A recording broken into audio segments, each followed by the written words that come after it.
Hey guys, you're welcome to another episode of 10 Plus. Today we're dealing on building formidable business structures and how to create wealth. Please don't forget to like, to share, comment, and turn on your post notifications so that you're notified every single time we release a new video. See you in a bit, guys.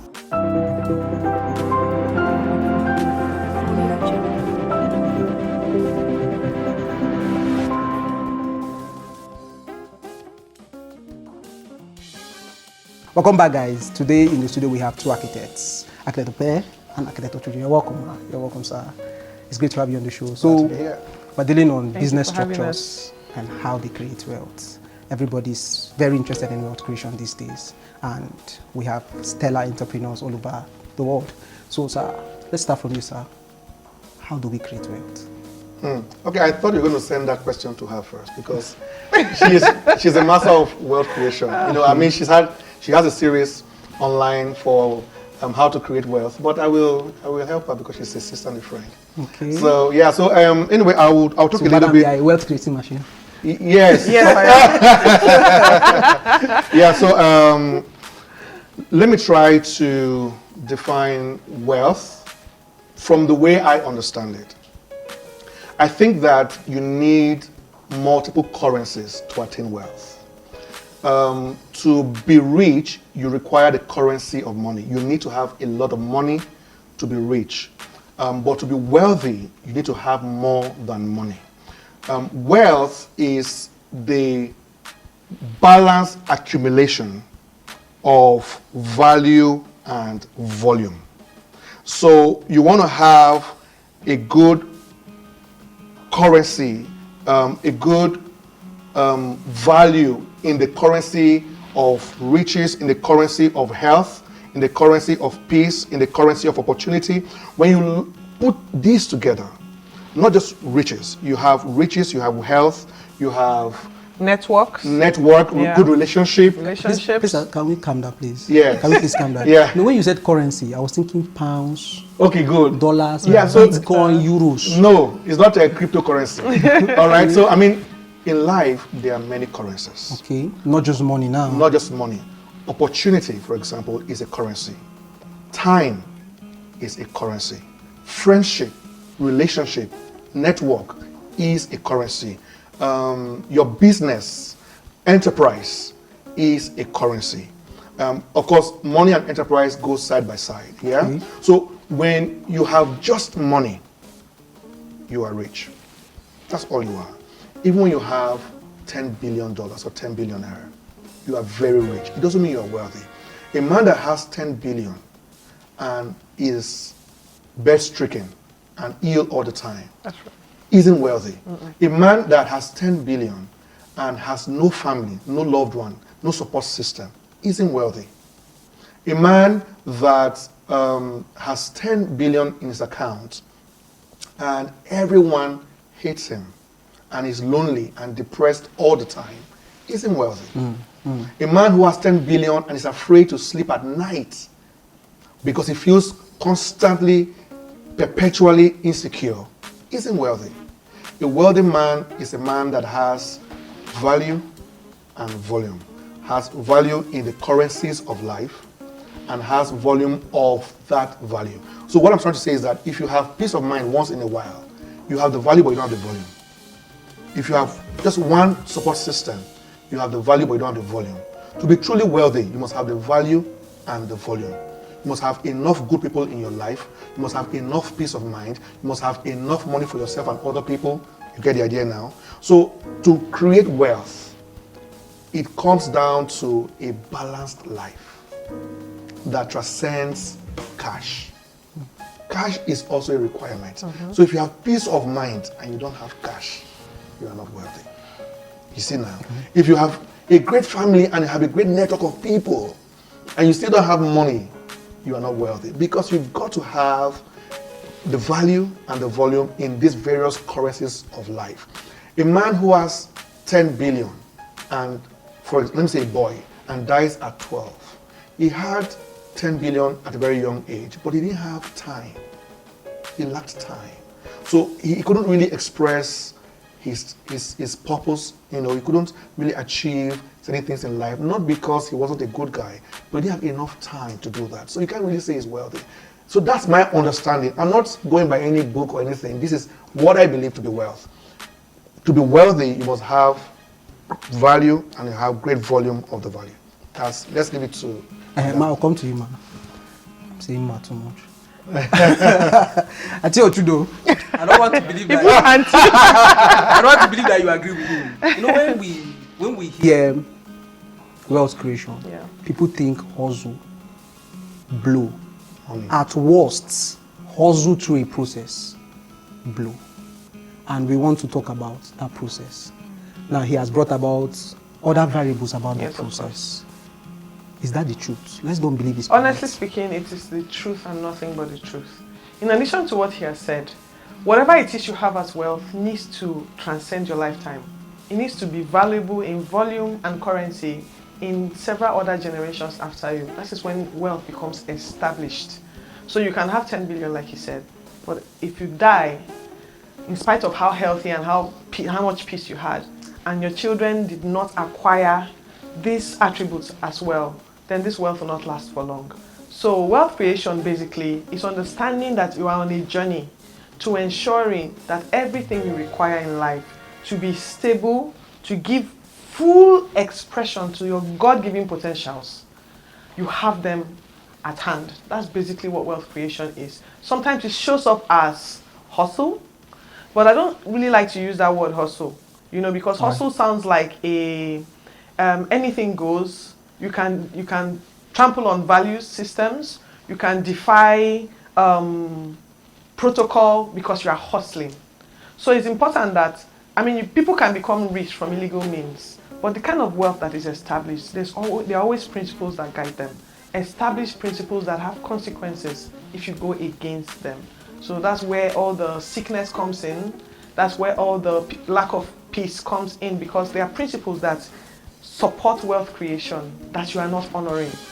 That lack of honor will always show up in your life some way or another. So I don't know if that makes sense to you. Oh yeah, it makes sense. Okay, so let me attempt or believe I'm agreeing. So how then can we put in these principles into building a structure that works? How can we outline these principles side by side? How do I get money and still be well?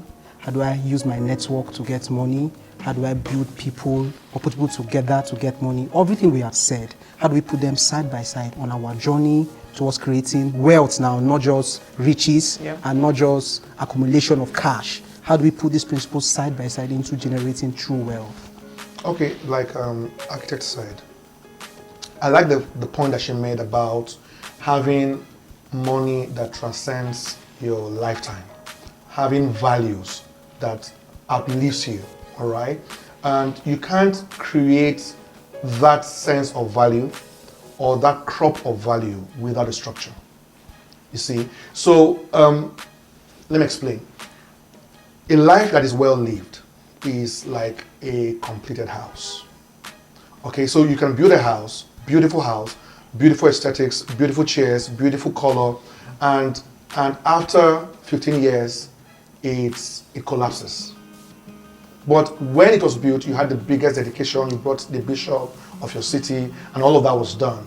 But at a certain time, too short a time, it drops down, it collapses. So though it's beautiful, completed structure, or building rather, it lacked structure. When you say a building that has been around for 100 years, for 50 years, for 500 years, it's because of the structure of that building. So for you to have a sustainable wealth and have a sustainable business, now that's one of the tragedies we have in Africa. Yes. When the founder and CEO dies, the business dies. Sometimes it doesn't even need He doesn't to need to die. Yeah. He's still alive. He just went to Lagos. Before he came back, business has died. All right. Is it because there is no structure? No structures. So to have a strong business, to have a strong brand, to have a strong enterprise, it goes beyond your capital, it goes beyond your location, it goes beyond your network, it goes beyond your teamwork. All of that must come within the framework of a sound structure. Then you want to ask, so what is structure? Structure is the operating system of every entity. Be it your life, your business, your marriage, the structure of your life is the operating system of your life. The structure of your business is the operating system of your business. You may have a great phone. If it has a terrible operating system, you can't enjoy it. The phone is as good as the operating system. The laptop is as good as the operating system. Your business, your life, your marriage is as good as your structure. So real growth is in structure. And that's why I define growth as enhanced structure. The irony is that structures are usually in obscurity. So it's not something that you see at first glance. You can see how well a business is doing, but you cannot really see the structure that is running the success of that business. So many of us look at the facade, which is the glamour of the success, the glitter of the success, and we fail to investigate the structure behind the business. But that operating system is where we need to invest ourselves in, because that is the future of the business and our lives as an enterprise. Wow. So guys, structure is the operating system that runs a business. Is there a mindset to all of this? Is there a startup mindset? Talk to us about the mindset. So basically, mindset is how you interpret life. Your mindset is how you react, how your emotions, your body, your mind interprets the happenings around you. And so you can have two people experience the same thing, and one mindset is crushed completely, the other mindset just rejuvenates. So there's a mindset that feeds this kind of results. That is, you must be thinking like someone who is building for long term, for legacy, for strength, for growth. You must have the mindset of a person who is ready to learn.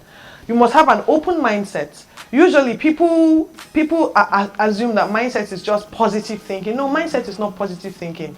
Mindset is simply making sure you understand how to behave, how to read, and how to adjust yourself to the situations you find yourself. Mindset informs your intelligent quotient. Mindset can inform your emotional quotient. If somebody doesn't have the right mindset, it will show in their emotions. They'll be weak and easily affected by life. Then there's a new one I heard of, social quotient. So if you want to run a formidable structure, like he said, the operating system is not just cash in, cash out. There are other aspects of what builds a structure to keep a business alive. And that also includes relationships with people. You need to have the mindset, you need to know that such a thing exists, and to work towards learning and growing towards it. Then I had a recent one that I didn't know about until recently, adversity quotient. You can measure... Wait. Adversity quotient. Adversity quotient. Please hold on. We'll have to proceed on a break now. I want to take in adversity quotient. You explain to us after the break, man. See.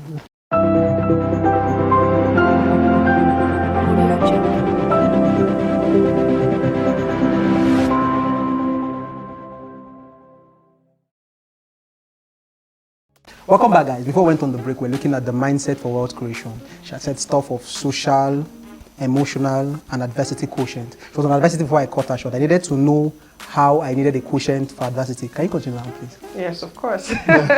So adversity quotient is your ability to handle the disruptions of life, the disappointments that come with a business. A lot of people are really very smart. They've been able to manage their emotions, and they are very friendly, outgoing people. But the moment an adversity strikes, it shows up in their business, it shows up in their lives. The structures suffer because they lack that quotient. Knowing that these things exist and preparing yourself for them is part of mindset growth. That's part of the wealthy mindset.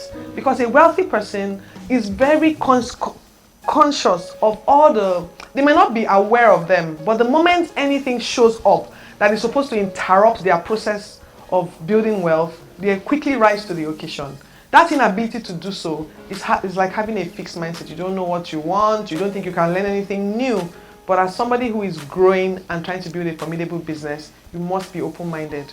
You must be having a mindset willing to learn. You must acquire the way the wealthy people think so that you can have structures that would last. So there's a way Dangote thinks. I promise you there's a way he thinks. Oh, there is. There's a way he thinks. Do you know what it feels like to lose $1 billion? Some people will die. That ability to overcome. Some people lose 100,000 and they go and kill themselves. You see, and so you see people bounce back. Before you think they get lucky, before you think that they're just lucky, the government likes them, better watch how they live, watch their beliefs, their values, their attitudes, their mindset. It will say a lot about what the key ingredients are to be a successful business. The next time I lose 2-5, I will not cry. No, please don't. Mindset. Yeah, so let me add to that. One of the plagues of our era is what I call reckless optimism. And what that is, there was a time that we were plagued with pessimistic thinkers, people who just didn't believe things can work, people who were too afraid to start. They're calling themselves realistic. Yes, Yeah. Pragmatic, Yes. and all of that. Now we have too many optimistic people, and I'll explain. So we have people these days who come up to me and say they want to start a business and they want a loan of £1 million. And they tell me 50 ways that the business is going to succeed and excel. And they don't show me anything they've done to cushion projected failures or crisis. So they've designed a business structure only to support success. Yes, that's true. There's nothing in their design and in the construct to handle failure, disappointment, or crisis. So it's like you're driving and not wearing your seatbelt. When you wear your seatbelt while driving, it's not because you are hoping for an accident. You are just preparing for the unseen. The reason why we have the Nigerian army is not because we are at war per se. The best way to ensure peace is to be prepared for war. Yes. And the best way to ensure sustainable success in any business structure is to be prepared for failure and for crisis. So that thing she just said now is a major gap, because many people are optimistic, but what they have, like I said, is reckless optimism. They are just too sure everything is going to work the same way they planned it. And nothing in life really happens that way. So when crisis happens, they find another idea. They don't stay long enough. That's right. To fix the current idea. So they begin a business venture, and then something happens, something goes wrong. They leave that one, go to meet another auntie for another loan, and begin another one. Then something goes wrong again. They leave that one, and they can't sit down to figure out what exactly is the problem. The problem is that they were not ready for problems. You see, every business comes with prospects. Every business comes with problems. So many businesses are designed to embrace the prospect. Very few businesses are designed to embrace the problem. And that's what the issue is. So when you think about projects, you must have a clear projection, not just of where you want to be, but of all the possible obstacles that you could meet. Even the ones that you are not sure at the time, you must anticipate seen and unseen obstacles and design your business to tackle both the obstacles and the opportunities. Wow, Yeah. interesting. Architect, you are both architect. Architect me. Architect meal. Everything we've spoken You're a about. troublemaker.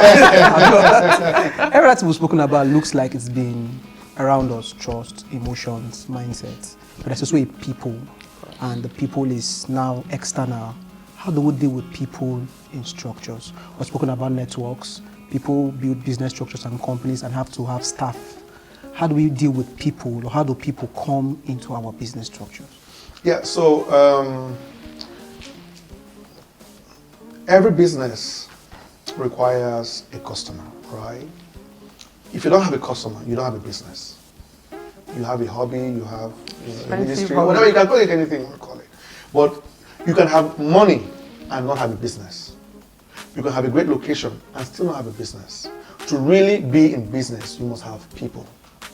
You must have customers. Now, so beyond the customers, that is one sect of the people that you need to run and own a business. Then you also need to have the team, your work engine, your work machinery, all right, your workroom. That is the people you work with. So you have the people you work for and the people you work with. Many times for business owners, we throw the blame of a failed business to the people we are working with, or in the normal context, people that are working for us. I'm trying not to say that.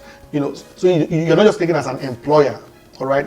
I want business owners not just to think of themselves as employers, but think of themselves as partners. As leaders. As leaders. Leaders as partners, not just employers. So if you are running a business as a CEO and you are the leader of the firm and you have people working with you, working for you, you can't keep throwing the blame of the things that are going wrong on the people that are working for you.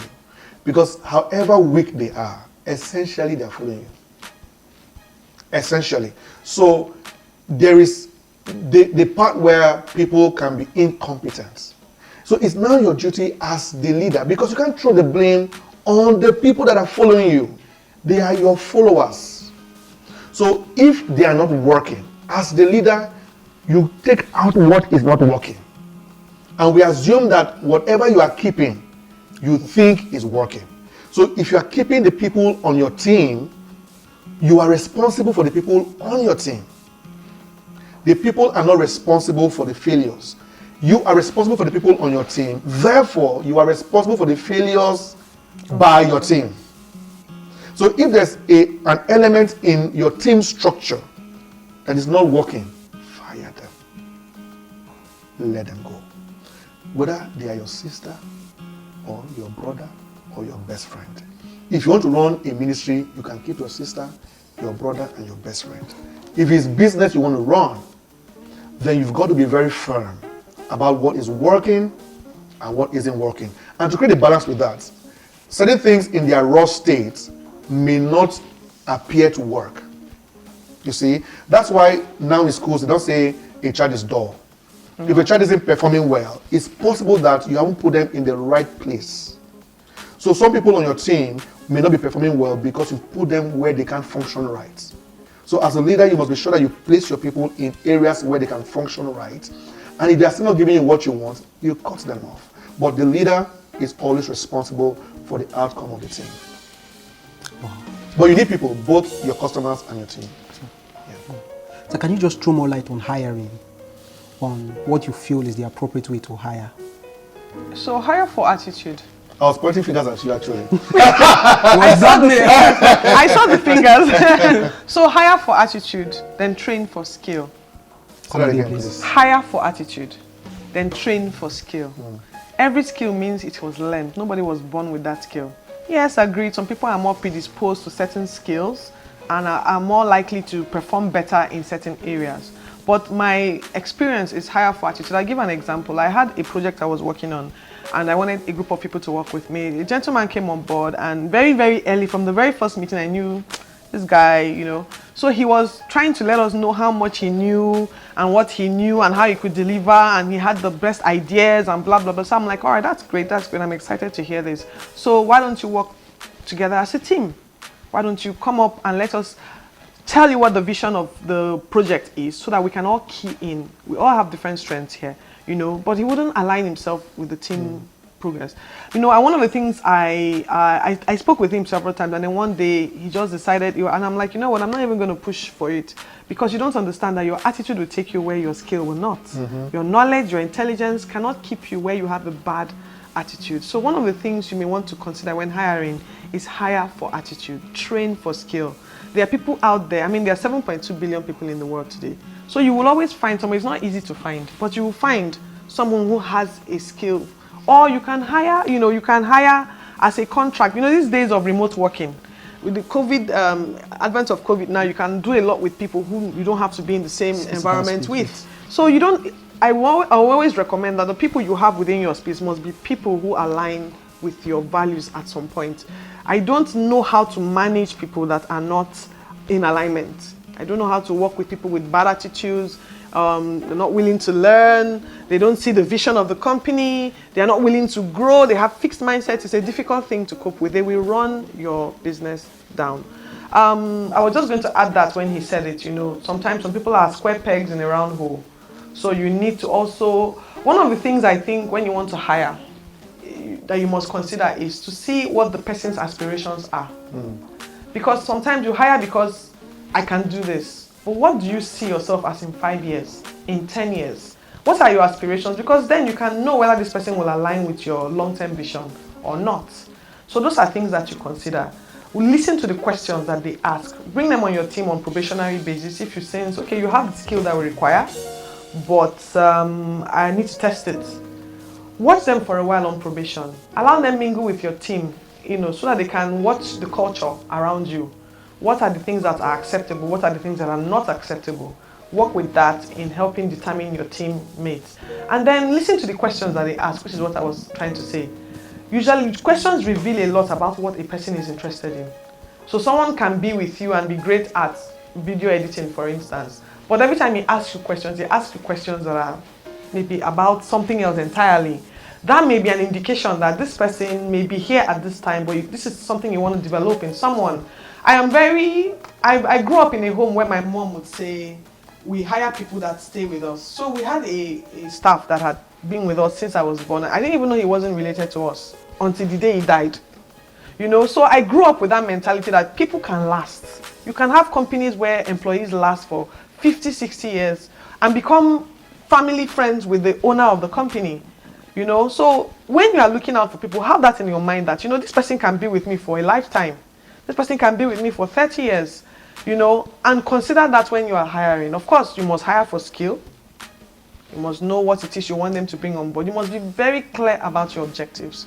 You cannot be sentimental when it's that. Like he said, you can't bring your brother. And I think that's one thing that we have in Africa. You set up a business, you go to the company, whatever you see, director. Some children, unborn children, just names are written there as board of directors. They're not even aware, that you need, when you put a director, you need people contributing actively to the growth of your business, So you want to consider that as well, when you want to hire. And then this is a bonus, it's not about hiring, but it's a type of hiring as well. I learned this from a business group I belong to get an advisory board. Basically, it's a group of mentors, unpaid mentors, to guide, watch, and give you advice. Expose you to more opportunities, access to networks, access to information that normally you would have to pay heavily to have. You want that in your team too, because sometimes somebody in your board of advisory can look at this employee that you are not resonating with at all and see something that they're not seeing. Recognize where else this person can work within your organization. So it's not as straightforward, but at the same time, it's not as complicated as people want it to be. Every human being has something that appeals to them. They have something they can do for free. Find it and exploit it. Yeah. And there's nothing wrong with employing your brothers, of course, and your sisters, of course, if they have something to contribute. Yes. I have family members who work with us because they are competent. If they weren't, it would be a different story. I'll be very glad to say thank you, bye-bye. But so if you have, because the trust factor is there, and sometimes it's easier to get trust from your bloodline, if you don't. So if not for anything, sometimes you employ, like she said, for attitude, and then you train for skill. So sometimes you employ first for even the trust. Yes. This is a person I trust. Yes. He's not competent enough at doing the job, but I trust him enough to be an eye on the job. Yes. All right. So that's why many people sometimes bring in their family members. So there's nothing wrong with having your brother, your sister work with you if they are trustworthy and if they are competent. Wow. Production has signaled me that we're running out of time. And there's so many more to talk about. So I'll just do 1 minute, please. You answer 2 questions. Talk about firing and talk about troubleshooting the structure that doesn't work. You first, ma'am. Firing. Use a nice word. Say, we'll let you go. I beg, can you leave here? No, not I beg, can you leave? In some cases, be willing to even look for another place where the person can go. Really? I promise you. Sometimes, like you said, currency of relationships are more powerful than you can imagine. So you want to make sure, even when you are cutting off relationships, if you can help it, cut off all relationships in peace. Fire in a friendly fire. I don't know how else to put it, but don't fire and it becomes so difficult when you meet the person next time. You just break the code. Yes, you just, there are some people, honestly, that you must not relate with, but you don't have to end any relationships in outbursts of flame. You can't see eye to eye any longer, and then you have an unnecessary, avoidable enemy. No need for that. So you can let go of someone. The person may think about it much later, maybe agree with you, maybe they will disagree, but I don't believe in firing or putting down people because you're not. That's right, being brutal. You're not happy with them, so therefore go and die or go to hell. There are very many ways to let go of people that you're not ready to work with in very nice and even tone manners, mild manners, and still maintain a healthy friendship. It's very important for your currency. Because sometimes a bad staff is still a good person. Yeah. So he or she may be a very good person, very genuine, very very true, but just bad for the job. So letting them go doesn't mean that you want to break that relationship. You want to keep the relationship because they are good people, but they're not suitable for the job. And to the matter of troubleshooting, you need to learn to retreat, reset, re-enter. Retreat, reset, re-enter. Sometimes we lack vision and clarity when we're too close to an object. So just like in the physical sense, you want to see something clearly, sometimes you do like this to see better. So sometimes you see better the farther you out are. Of the frame. Exactly. So sometimes you want to step out of the frame to see better, and then you reset, you re-enter. That need to just keep going can be dangerous. Sometimes stopping is the best way to make progress. Yes. Retreat, reset, then re-enter. Re-enter. Retreat, reset, re-enter. That's right about it, guys. We have to bring this to a close. I want to see you some other time as we'll be having more and more of these discussions. Stay tuned with 10 Plus. Bye.